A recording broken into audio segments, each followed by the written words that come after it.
Welcome to Evolved Sun. I'm your host, Matt Finch, and in this episode, you're going to learn all about the principle of mentalism. That is, the Hermetic Principle of Mentalism from the Kybalion. The Kybalion is one of the most popular occult books ever written, which came out in the early 20th century, and authored by 3 initiates. In part 1 of this series, I did the episode on the 7 Hermetic Principles of the Kybalion, in which I covered a brief overview on all 7 of the principles, including the principles of mentalism, correspondence, vibration, polarity, rhythm, cause and effect, and gender.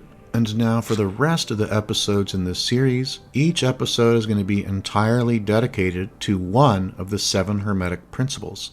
This particular episode is on the Hermetic Principle of Mentalism, which states that the all is mind and the universe is mental. This is a very long episode due to mentalism being the foundation principle upon which all else are built.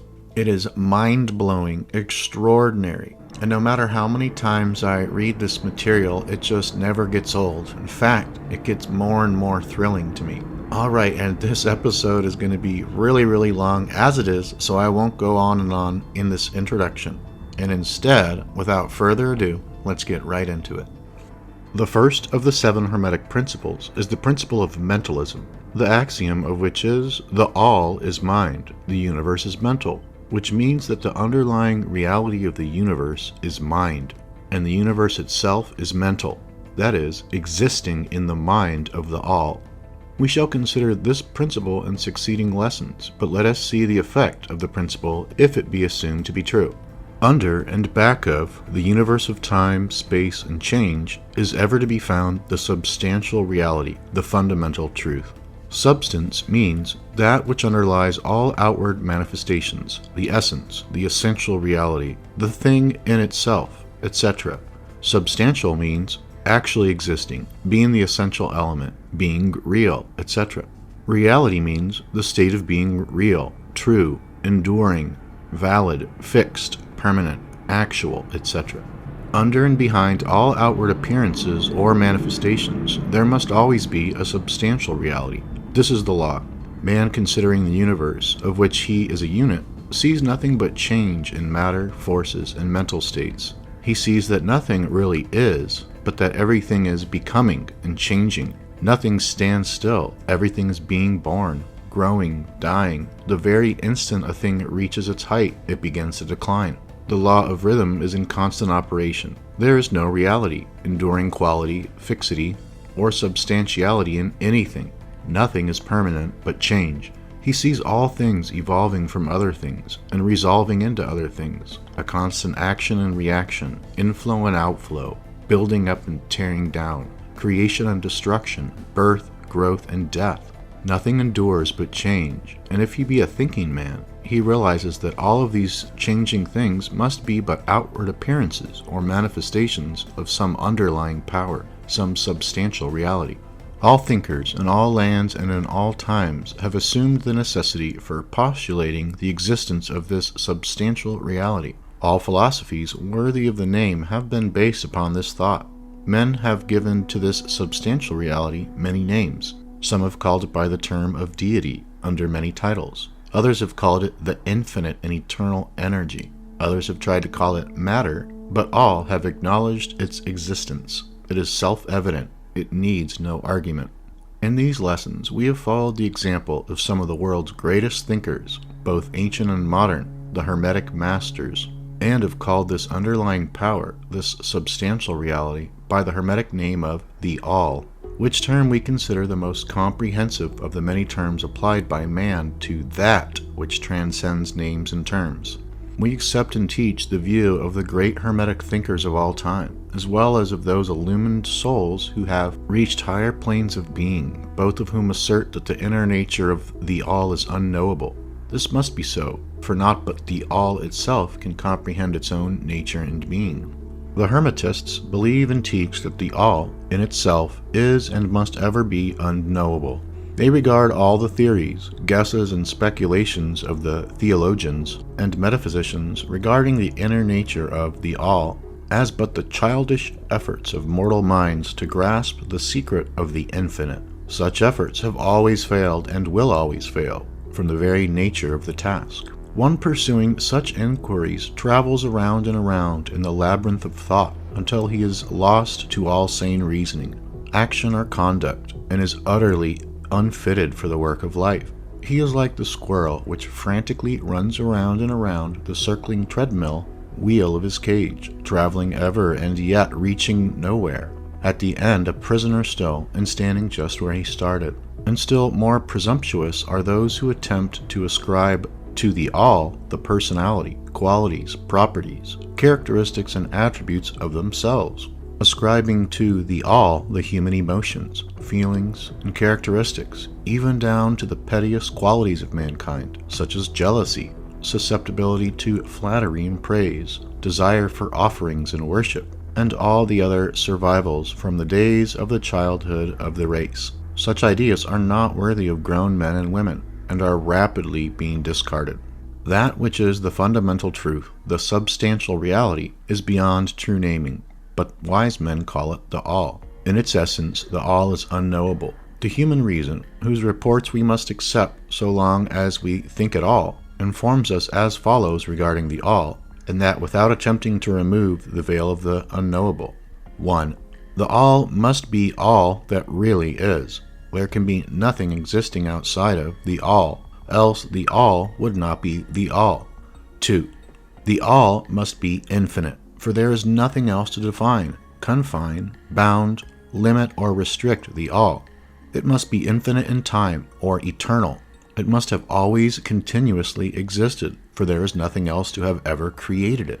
And something can never evolve from nothing, and if it had ever not been, even for a moment, it would not be now. It must continuously exist forever, for there is nothing to destroy it, and it can never not be, even for a moment, because something can never become nothing. It must be infinite in space. It must be everywhere, for there is no place outside of the all. It cannot be otherwise than continuous in space, without break, cessation, separation, or interruption, for there is nothing to break, separate, or interrupt its continuity, and nothing with which to fill in the gaps. It must be infinite in power, or absolute, for there is nothing to limit, restrict, restrain, confine, disturb, or condition it. It is subject to no other power, for there is no other power. 3. The all must be immutable, or not subject to change in its real nature, for there is nothing to work changes upon it, nothing into which it could change, nor from which it could have changed. It cannot be added to, nor subtracted from, increased nor diminished, nor become greater or lesser in any respect whatsoever. It must have always been, and must always remain, just what it is now, the all. There has never been, is not now, and never will be anything else into which it can change. The all, being infinite, absolute, eternal, and unchangeable, it must follow that anything finite, changeable, fleeting, and conditional cannot be the all. And as there is nothing outside of the all, in reality, then any and all such finite things must be as nothing in reality. Now, do not become befogged nor frightened. We are not trying to lead you into the Christian Science field under cover of Hermetic philosophy. There is a reconciliation of this apparently contradictory state of affairs. Be patient. We will reach it in time. We see around us that which is called matter, which forms the physical foundation for all forms. Is the all merely matter? Not at all. Matter cannot manifest life or mind. And as life and mind are manifested in the universe, the all cannot be matter, for nothing rises higher than its own source. Nothing is ever manifested in an effect that is not in the cause.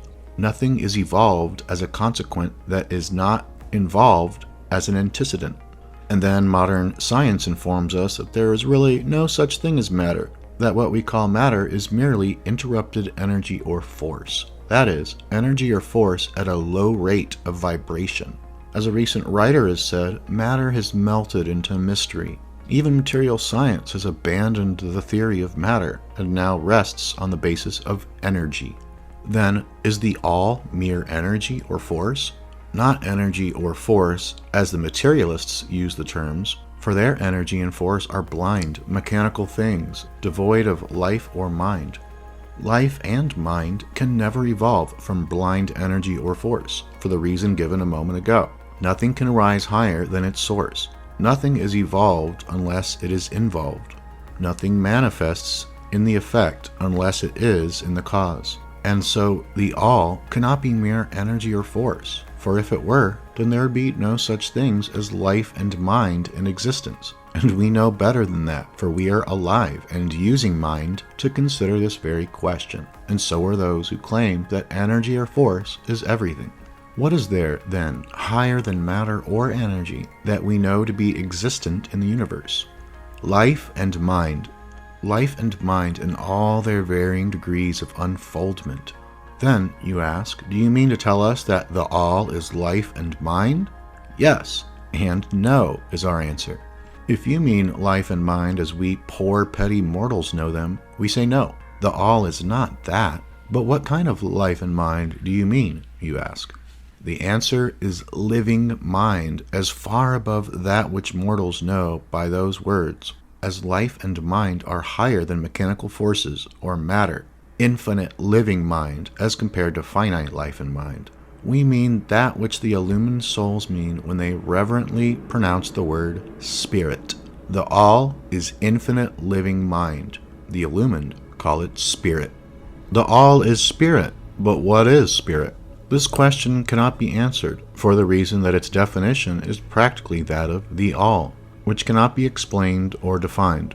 Spirit is simply a name that men give to the highest conception of infinite living mind. It means the real essence. It means living mind, as much superior to life and mind as we know them, as the latter are superior to mechanical energy and matter. Spirit transcends our understanding, and we use the term merely that we may think or speak of the all. For the purposes of thought and understanding, we are justified in thinking of spirit as infinite living mind, at the same time acknowledging that we cannot fully understand it. We must either do this or stop thinking of the matter at all. Let us now proceed to a consideration of the nature of the universe as a whole and in its parts. What is the universe? We have seen that there can be nothing outside of the all. Then is the universe the all? No, this cannot be, because the universe seems to be made up of many and is constantly changing. And in other ways, it does not measure up to the ideas that we are compelled to accept regarding the all, as stated in our last lesson. Then, if the universe be not the all, then it must be nothing. Such is the inevitable conclusion of the mind at first thought. But this will not satisfy the question, for we are sensible of the existence of the universe. Then if the universe is neither the all, not nothing, what can it be? Let us examine this question.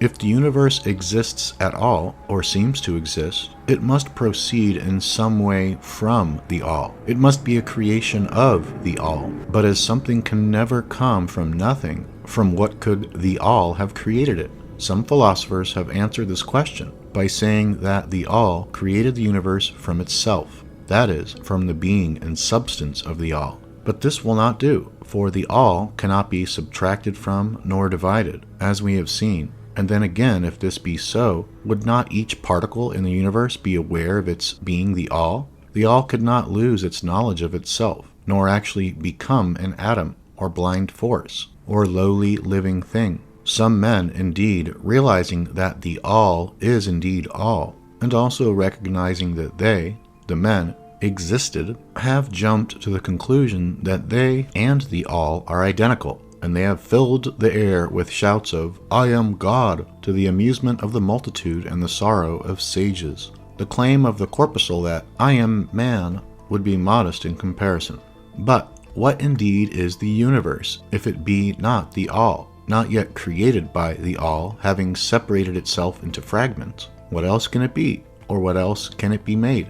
This is a great question. Let us examine it carefully. We find here that the principle of correspondence comes to our aid here. The old Hermetic axiom, "as above, so below," may be pressed into service at this point. Let us endeavor to get a glimpse of the workings on higher planes by examining those on our own. The principle of correspondence must apply to this as well as to other problems. Let us see, on his own plane of being, how does man create?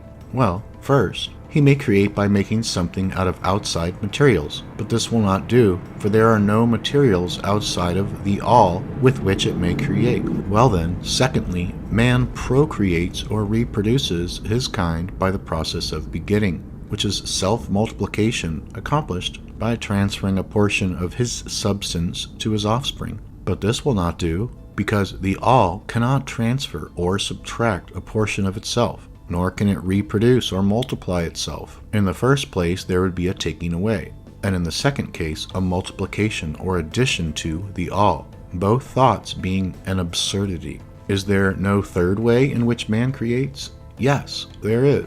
He creates mentally, and in doing so, he uses no outside materials, nor does he reproduce himself, and yet his spirit pervades the mental creation. Following the principle of correspondence, we are justified in considering that the all creates the universe mentally, in a manner akin to the process whereby man creates mental images. And here is where the report of reason tallies precisely with the report of the illumined, as shown by their teachings and writings. Such are the teachings of the wise men, such was the teaching of Hermes. The all can create in no other way except mentally, without either using material, and there is none to use, or else reproducing itself, which is also impossible. There is no escape from this conclusion of the reason, which, as we have said, agrees with the highest teachings of the illumined. Just as you, student, may create a universe of your own in your mentality, so does the all create universes in its own mentality. But your universe is the mental creation of a finite mind, whereas that of the all is the creation of an infinite. The two are similar in kind, but infinitely different in degree. We shall examine more closely into the process of creation and manifestation as we proceed. But this is the point to fix in your minds at this stage. The universe and all it contains is a mental creation of the all. Verily, indeed, all is mind. The all creates in its infinite mind countless universes, which exist for aeons of time, and yet to the all, the creation, development, decline, and death of 1,000,000 universes is as the time of the twinkling of an eye. The infinite mind of the all is the womb of the universes. The principle of gender is manifested on all planes of life, material, mental, and spiritual. But, as we have said before, gender does not mean sex. Sex is merely a material manifestation of gender. Gender means relating to generation or creation. And wherever anything is generated or created on any plane, the principle of gender must be manifested. And this is true even in the creation of universes. Now, do not jump to the conclusion that we are teaching that there is a male and female God or creator. That idea is merely a distortion of the ancient teachings on the subject. The true teaching is that the all in itself is above gender, as it is above every other law, including those of time and space. It is the law from which the laws proceed, and it is not subject to them. But when the all manifests on the plane of generation or creation, then it acts according to law and principle, for it is moving on a lower plane of being, and consequently it manifests the principle of gender in its masculine and feminine aspects, on the mental plane, of course. This idea may seem startling to some of you who hear it for the first time, but you have all really passively accepted it in your everyday conceptions. You speak of the fatherhood of God and the motherhood of nature, of God, the divine Father, and nature, the universal mother, and have thus instinctively acknowledged the principle of gender in the universe. Is this not so? But the Hermetic teaching does not imply a real duality. The all is one. The two aspects are merely aspects of manifestation. The teaching is that the masculine principle, manifested by the all, stands in a way apart from the actual mental creation of the universe. It projects its will toward the feminine principle, which may be called nature, whereupon the latter begins the actual work of the evolution of the universe, from simple centers of activity on to man, and then on and on still higher, all according to well-established and firmly enforced laws of nature. If you prefer the old figures of thought, you may think of the masculine principle as God, the Father, and the feminine principle as nature, the universal mother, from whose womb all things have been born. This is more than a mere poetic figure of speech. It is an idea of the actual process of the creation of the universe. But always remember that the all is but one, and that in its infinite mind, the universe is generated, created, and exists. It may help you to get the proper idea if you will apply the law of correspondence to yourself in your own mind. You know that the part of you which you call I, in a sense, stands apart and witnesses the creation of mental images in your own mind. The part of your mind in which the mental generation is accomplished may be called the me, in distinction from the I, which stands apart and witnesses and examines the thoughts, ideas, and images of the me. As above, so below, remember, and the phenomena of one plane may be employed to solve the riddles of higher or lower planes. Is it any wonder that you, the child, feel that instinctive reverence for the all, which feeling we call religion, that respect and reverence for the Father Mind? Is it any wonder that, when you consider the works and wonders of nature, you are overcome with a mighty feeling which has its roots away down in your innermost being? It is the mother mind that you are pressing close up to, like a babe to the breast. Do not make the mistake of supposing that the little world you see around you, the earth, which is a mere grain of dust in the universe, is the universe itself. There are millions upon millions of such worlds, and greater. And there are millions of such universes in existence within the infinite mind of the all. And even if our own little solar system, that are regions and planes of life far higher than ours, and beings compared to which we earthbound mortals are as the slimy life forms that dwell on the ocean's bed when compared to man. There are beings with powers and attributes higher than man has ever dreamed of the gods possessing, and yet these beings were once as you, and still lower, and you will be even as they, and still higher in time, for such is the destiny of man as reported by the illumined. And death is not real, even in the relative sense. It is but birth to a new life, and you shall go on and on and on to higher and still higher planes of life for aeons upon aeons of time. The universe is your home, and you shall explore its farthest recesses before the end of time. You are dwelling in the infinite mind of the all, and your possibilities and opportunities are infinite, both in time and space. And at the grand cycle of aeons, when the all shall draw back into itself all of its creations, you will go gladly, for you will then be able to know the whole truth of being at one with the all. Such is the report of the illumined, those who have advanced well along the path. And, in the meantime, rest calm and serene. You are safe and protected by the infinite power of the Father-Mother Mind. Within the Father-Mother Mind, mortal children are at home. There is not one who is fatherless nor motherless in the universe. The half-wise, recognizing the comparative unreality of the universe, imagine that they may defy its laws. Such are vain and presumptuous fools, and they are broken against the rocks and torn asunder by the elements by reason of their folly. The truly wise, knowing the nature of the universe, use law against laws, the higher against the lower, and by the art of alchemy transmute that which is undesirable into that which is worthy, and thus triumph. Mastery consists not in abnormal dreams, visions, and fantastic imaginings or living, but in using the higher forces against the lower, escaping the pains of the lower planes by vibrating on the higher. Transmutation, not presumptuous denial, is the weapon of the master. This is the paradox of the universe, resulting from the principle of polarity which manifests when the all begins to create. Hearken to it, for it points the difference between half-wisdom and wisdom, while to the infinite all, the universe, its laws, its powers, its life, its phenomena, are as things witnessed in the state of meditation or dream. Yet to all that is finite, the universe must be treated as real, and life and action and thought must be based thereupon accordingly, although with an ever understanding of the higher truth, each according to its own plane and laws. Were the all to imagine that the universe were indeed reality, then woe to the universe, for there would be no escape from lower to higher, divineward. then would the universe become a fixity and progress would become impossible. And if man, owing to half-wisdom, acts and lives and thinks of the universe as merely a dream, akin to his own finite dreams, then indeed does it so become for him, and like a sleepwalker he stumbles ever around and around in a circle, making no progress, and being forced into an awakening at last by his falling bruised and bleeding over the natural laws which he ignored.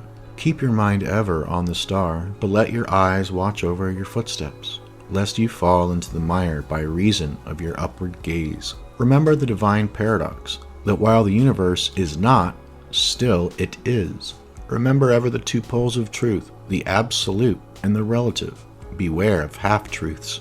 What Hermetists know as the law of paradox is an aspect of the principle of polarity. The Hermetic writings are filled with references to the appearance of the paradox and the consideration of the problems of life and being. The teachers are constantly warning their students against the error of omitting the other side of any question, and their warnings are particularly directed to the problems of the absolute and the relative, which perplex all students of philosophy, and which cause so many to think and act contrary to what is generally known as common sense. And we caution all students to be sure to grasp the divine paradox of the absolute and relative, lest they become entangled in the mire of the half-truth. With this in view, this particular lesson has been written. Read it carefully. The first thought that comes to the thinking man after he realizes the truth that the universe is a mental creation of the all is that the universe and all that it contains is a mere illusion, an unreality, against which idea his instincts revolt.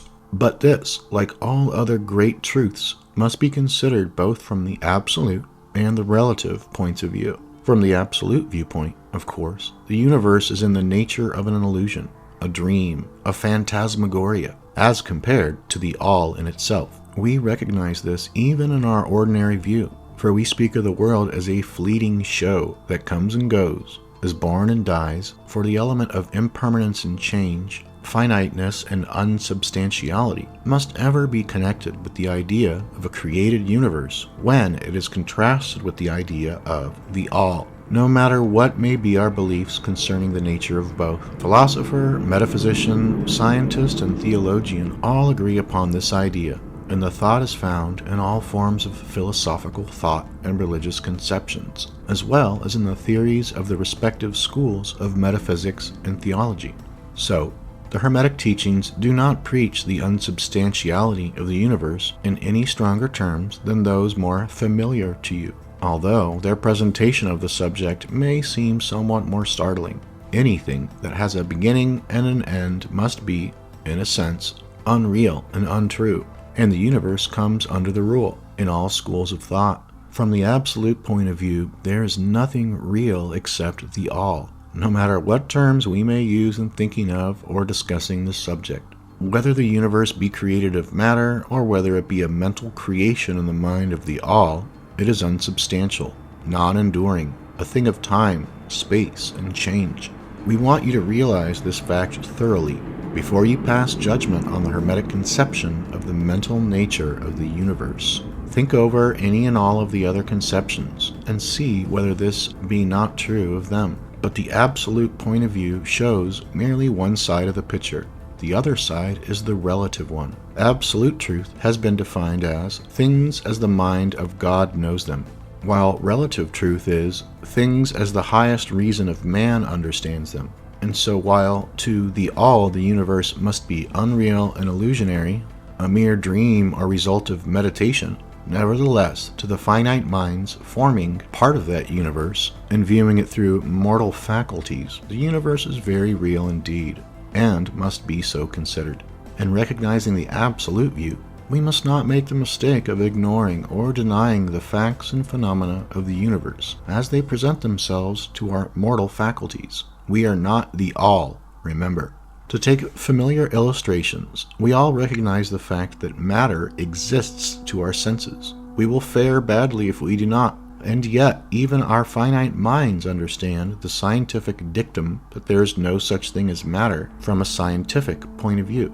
that which we call matter is held to be merely an aggregation of atoms, which atoms themselves are merely a grouping of units of force called electrons or ions, vibrating and in constant circular motion. We kick a stone and we feel the impact. It seems to be real, notwithstanding that we know it to be merely what we have stated above. But remember that our foot, which feels the impact by means of our brains, is likewise matter, so constituted of electrons, and for that matter, so are our brains. And, at the best, if we are not by reason of our mind, we would not know the foot or stone at all. Then again, the ideal of the artist or sculptor, which he is endeavoring to reproduce in stone or on canvas, seems very real to him. So do the characters in the mind of the author or dramatist, which he seeks to express so that others may recognize them. And if this be true in the case of our finite minds, what must be the degree of reality in the mental images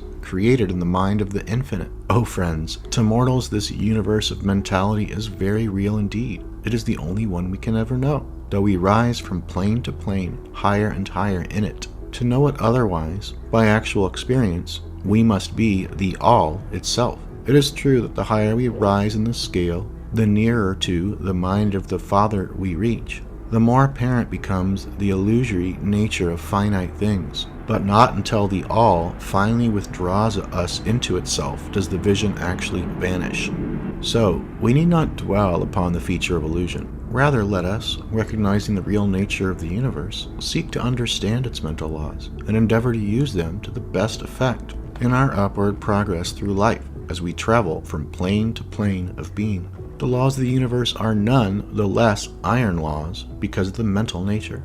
All, except the all, are bound by them. What is, in the infinite mind of the all, is real, in a degree second only to that reality itself, which is vested in the nature of the all. So, to not feel insecure or afraid, we are all held firmly in the infinite mind of the all, and there is naught to hurt us, or for us to fear.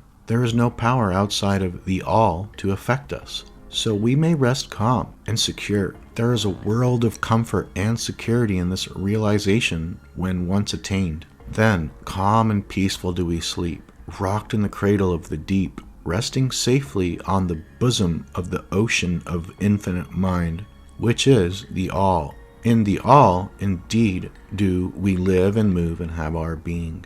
Matter is nonetheless matter to us while we dwell on the plane of matter, although we know it to be merely an aggregation of electrons or particles of force vibrating rapidly and gyrating around each other in the formations of atoms. The atoms in turn vibrating and gyrating, forming molecules, which latter in turn form larger masses of matter. Nor does matter become less matter when we follow the inquiry still further and learn from the Hermetic teachings that the force of which the electrons are but units is merely a manifestation of the mind of the all, and, like all else in the universe, is purely mental in its nature. While on the plane of matter, we must recognize its phenomena. We may control matter, as all masters of higher or lesser degrees do, but we do so by applying the higher forces. We commit a folly when we attempt to deny the existence of matter in the relative aspect. We may deny its mastery over us, and rightly so, but we should not attempt to ignore it in its relative aspect, at least so long as we dwell upon its plane. Nor do the laws of nature become less constant or effective when we know them, likewise, to be merely mental creations.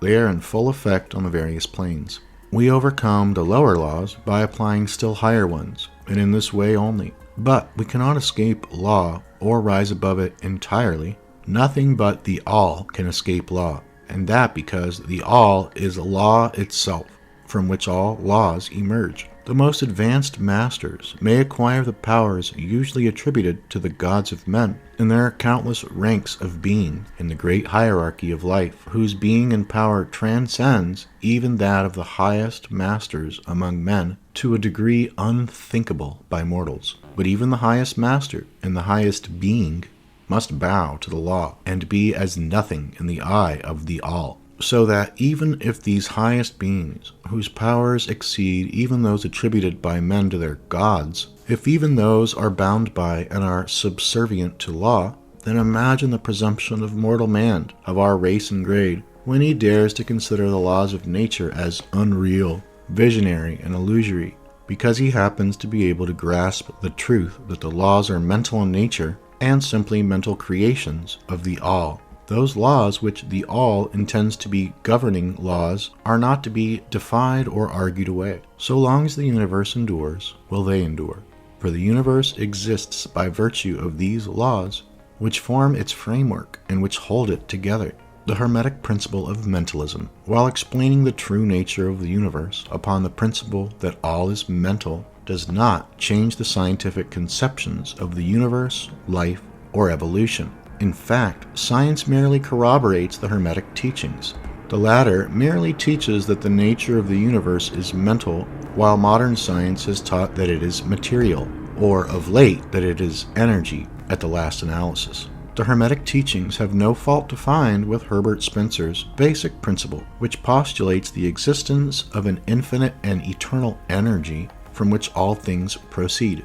In fact, the Hermetics recognize in Spencer's philosophy the highest outside statement of the workings of the natural laws that have ever been promulgated, and they believe Spencer to have been a reincarnation of an ancient philosopher who dwelt in ancient Egypt thousands of years ago, and who later incarnated as Heraclitus, the Grecian philosopher who lived BC 500, and they regard his statement of the infinite and eternal energy as directly in the line of the Hermetic teachings, always with the addition of their own doctrine that his energy is the energy of the mind of the All. With the master key of the Hermetic philosophy, the student of Spencer will be able to unlock many doors of the inner philosophical conceptions of the great English philosopher, whose work shows the results of the preparation of his previous incarnations. His teachings regarding evolution and rhythm are in almost perfect agreement with the Hermetic teachings regarding the principle of rhythm. So, the student of Hermetics need not lay aside any of his cherished scientific views regarding the universe.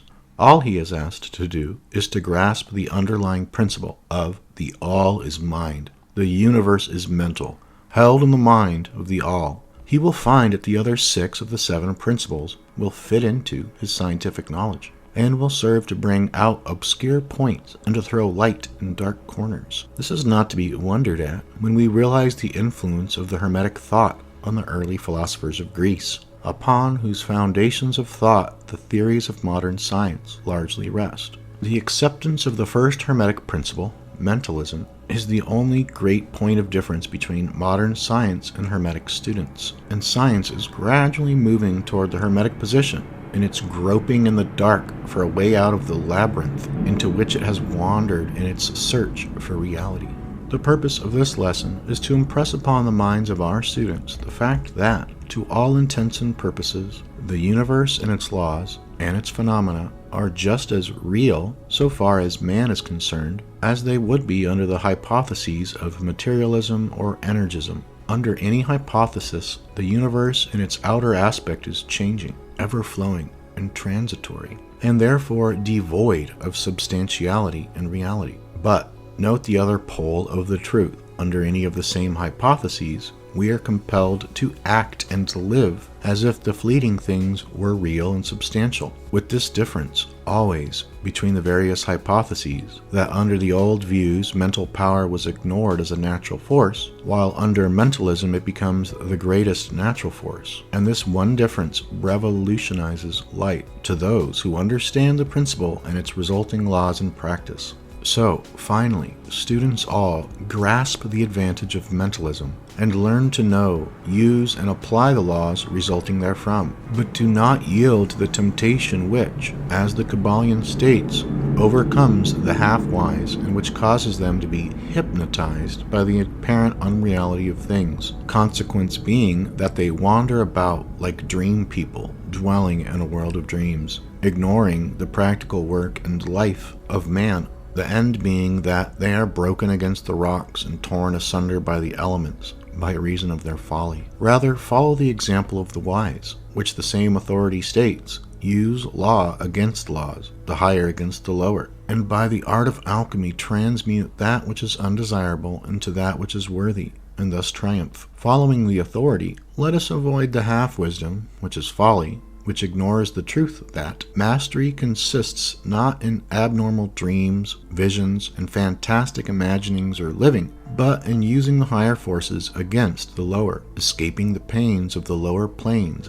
by vibrating on the higher. Remember always, student, that transmutation, not presumptuous denial, is the weapon of the master. The above quotations are from the Kybalion and are worthy of being committed to memory by the student. We do not live in a world of dreams, but in an universe which, while relative, is real so far as our lives and actions are concerned. Our business in the universe is not to deny its existence, but to live, using the laws to rise from lower to higher, living on, doing the best that we can under the circumstances arising each day, and living, so far as is possible, to our highest ideas and ideals. The true meaning of life is not known to men on this plane, if indeed to any, but the highest authorities and our own intuitions teach us that we will make no mistake in living up to the best that is in us so far as is possible, and realizing the universal tendency in the same direction in spite of apparent evidences to the contrary. We are all on the path, and the road leads upward ever, with frequent resting places. Read the message of the Kybalion, and follow the example of the wise, avoiding the mistake of the half-wise, who perish by reason of their folly. The all in all. While all is in the all, it is equally true that the all is in all. To him who truly understands this truth hath come great knowledge. How often have the majority of people heard repeated the statement that their deity, called by many names, was all in all, and how little have they suspected the inner occult truth concealed by these carelessly uttered words. The commonly used expression is a survival of the ancient Hermetic maxim quoted above. As the Kybalion says, to him who truly understands this truth hath come great knowledge.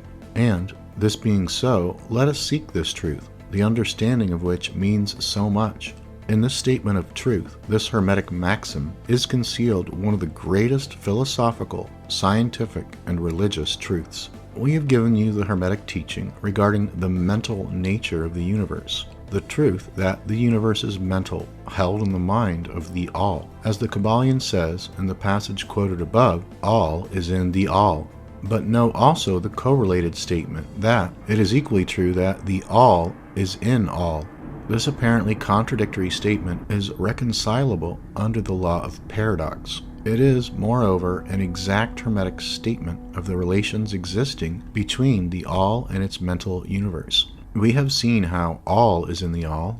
Now let us examine the other aspect of the subject. The Hermetic teachings are to the effect that the all is immanent in, remaining within, inherent, abiding within its universe, and in every part, particle, unit, or combination within the universe. This statement is usually illustrated by the teachers by a reference to the principle of correspondence. The teacher instructs the student to form a mental image of something, a person, an idea, something having a mental form. The favorite example being that of the author or dramatist forming an idea of his characters, or a painter or sculptor forming an image of an ideal that he wishes to express by his art. In each case, the student will find that while the image has its existence and being solely within his own mind, yet he, the student, author, dramatist, painter, or sculptor, is, in a sense, immanent in, remaining within, or abiding within,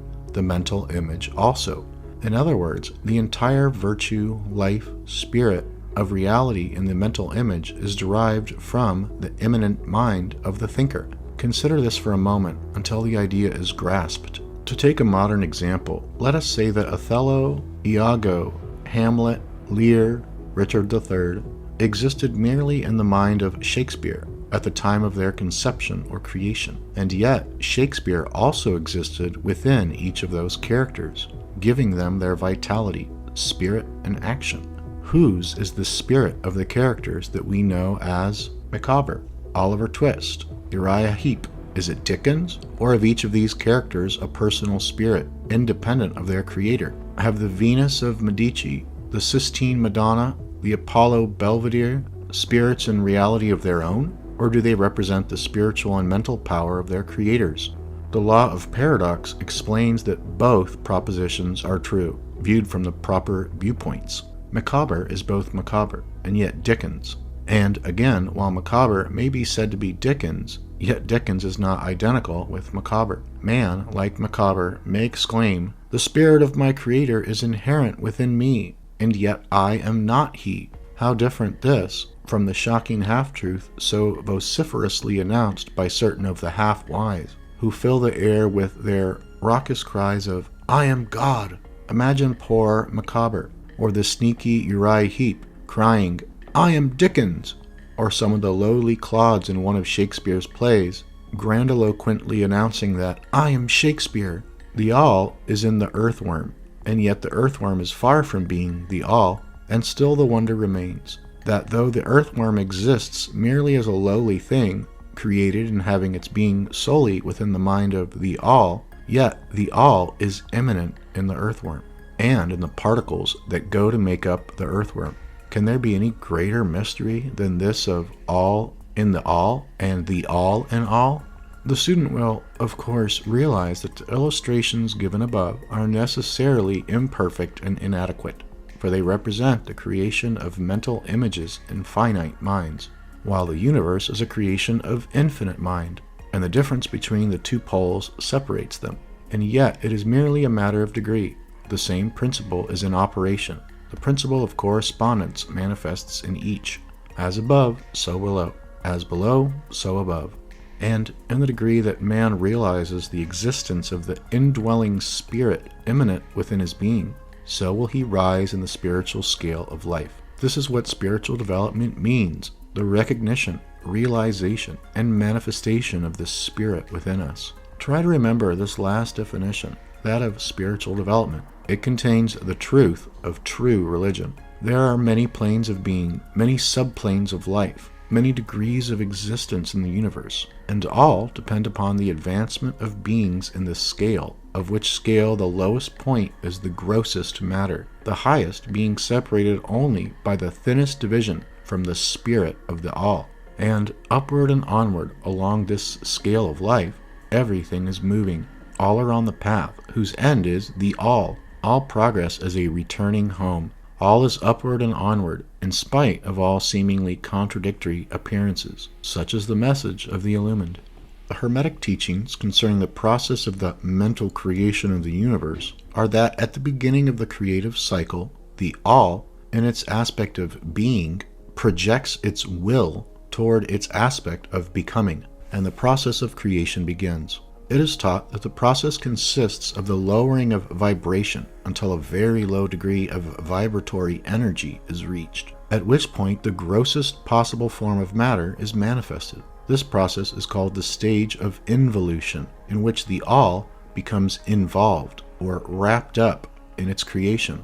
This process is believed by the Hermetists to have a correspondence to the mental process of an artist, writer, or inventor, who becomes so wrapped up in his mental creation as to almost forget his own existence, and who, for the time being, almost lives in his creation.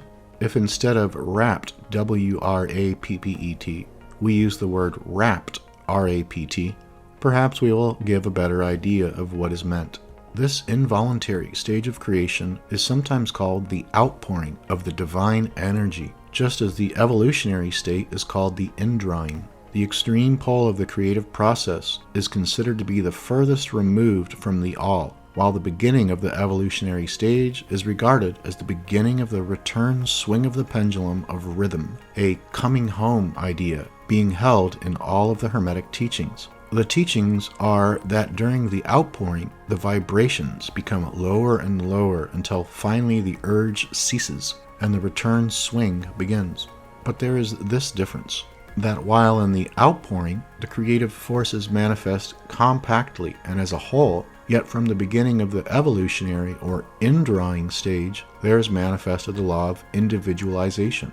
That is, the tendency to separate into units of force, so that finally, that which left the all as unindividualized energy returns to its source as countless, highly developed units of light, having risen higher and higher in the scale by means of physical, mental, and spiritual evolution. The ancient Hermetists used the word meditation in describing the process of the mental creation of the universe in the mind of the all, the word contemplation also being frequently employed. But the idea intended seems to be that of the employment of the divine attention. Attention is a word derived from the Latin root, meaning to reach out, to stretch out. And so the act of attention is really a mental reaching out, extension of mental energy, so that the underlying idea is readily understood when we examine into the real meaning of attention. The Hermetic teachings regarding the process of evolution are that the all, having meditated upon the beginning of creation, having thus established the material foundations of the universe, having thought it into existence, then gradually awakens or rouses from its meditation, and in doing so starts into manifestation the process of evolution on the material, mental, and spiritual planes, successively and in order. Thus the upward movement begins, and all begins to move spiritward. Matter becomes less gross, and units spring into being. The combinations begin to form. Life appears and manifests in higher and higher forms, and mind becomes more and more in evidence, the vibrations constantly becoming higher. In short, the entire process of evolution, in all of its phases, begins and proceeds according to the established laws of the indrawing process. All of this occupies aeons upon aeons of man's time, each aeon containing countless millions of years. But yet the illumined inform us that the entire creation, including involution and evolution of an universe, is but as the twinkle of the eye to the all. At the end of countless cycles of aeons of time, the all withdraws its attention, its contemplation and meditation of the universe, for the great work is finished, and all is withdrawn into the all from which it emerged. But mystery of mysteries, the spirit of each soul is not annihilated, but is infinitely expanded. The created and the creator are merged. Such is the report of the illumined. The above illustration of the meditation and subsequent awakening from meditation of the all is of course but an attempt of the teachers to describe the infinite process by a finite example. And yet, as below, so above. The difference is merely in degree, and just as the all arouses itself from the meditation upon the universe, so does man, in time, cease from manifesting upon the material plane, and withdraws himself more and more into the indwelling spirit, which is indeed the divine ego. There is one more matter of which we desire to speak in this lesson, and that comes very near to an invasion of the metaphysical field of speculation, although our purpose is merely to show the futility of such speculation. We allude to the question which inevitably comes to mind of all thinkers who have ventured to seek the truth. The question is, why does the all create universes? The question may be asked in different forms, but the above is the gist of the inquiry. Men have striven hard to answer this question, but still there is no answer worthy of the name. Some have imagined that the all had something to gain by it, but this is absurd, for what could the all gain that it did not already possess? Others have sought the answer in the idea that the all wished something to love, and others that it created for pleasure or amusement, or because it was lonely, or to manifest its power. All puerile explanations and ideas, belonging to the childish period of thought. Others have sought to explain the mystery by assuming that the all found itself compelled to create, by reason of its own internal nature, its creative instinct. This idea is in advance of the others, but its weak point lies in the idea of the all being compelled by anything, internal or external. If its internal nature or creative instinct compelled it to do anything, then the internal nature or creative instinct would be the absolute, instead of the all. And so accordingly, that part of the proposition falls. And yet, the all does create and manifest, and seems to find some kind of satisfaction in doing so. And it is difficult to escape the conclusion that in some infinite degree, it must have what would correspond to an inner nature or creative instinct in man with correspondingly infinite desire and will. It could not act unless it willed to act, and it would not will to act unless it desired to act, and it would not desire to act unless it obtained some satisfaction thereby. And all of these things would belong to an inner nature, and might be postulated as existing according to the law of correspondence. But still, we prefer to think of the all as acting entirely free from any influence, internal as well as external. That is the problem which lies at the root of difficulty, and the difficulty that lies at the root of the problem. Strictly speaking, there cannot be said to be any reason whatsoever for the all to act, for a reason implies a cause, and the all is above cause and effect, except when it wills to become a cause, at which time the principle is set into motion. So, you see, the matter is unthinkable, just as the all is unknowable. Just as we say the all merely is, so we are compelled to say that the all acts because it acts. At the last, the all is all reason in itself, all law in itself, all action in itself, and it may be said, truthfully, that the all is its own reason, its own law, its own act, or still further, that the all, its reason, its act, is law,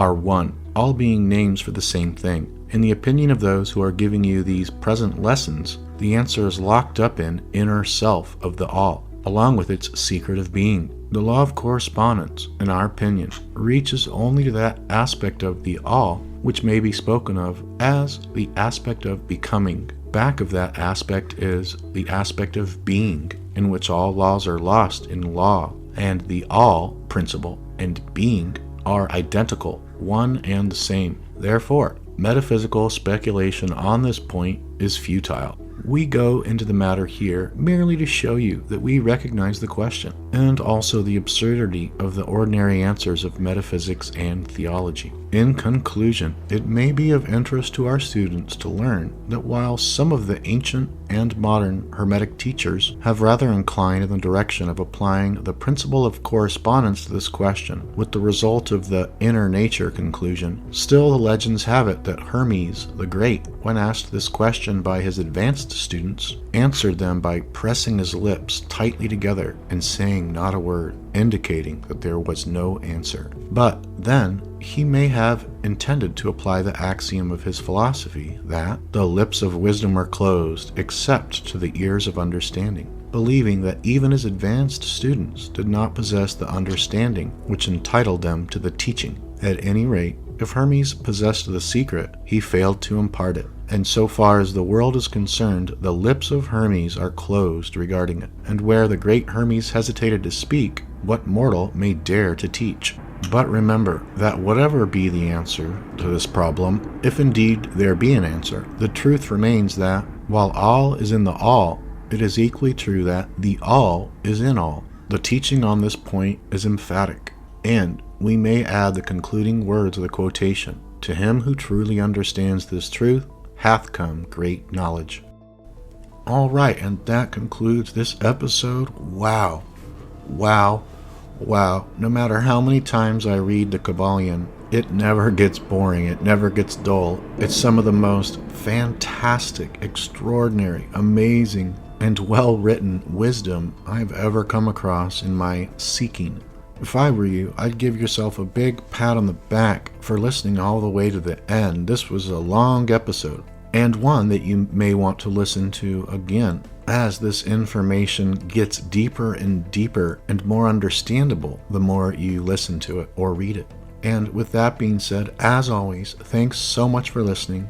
Take good care of yourself, and I'll see you on the next episode.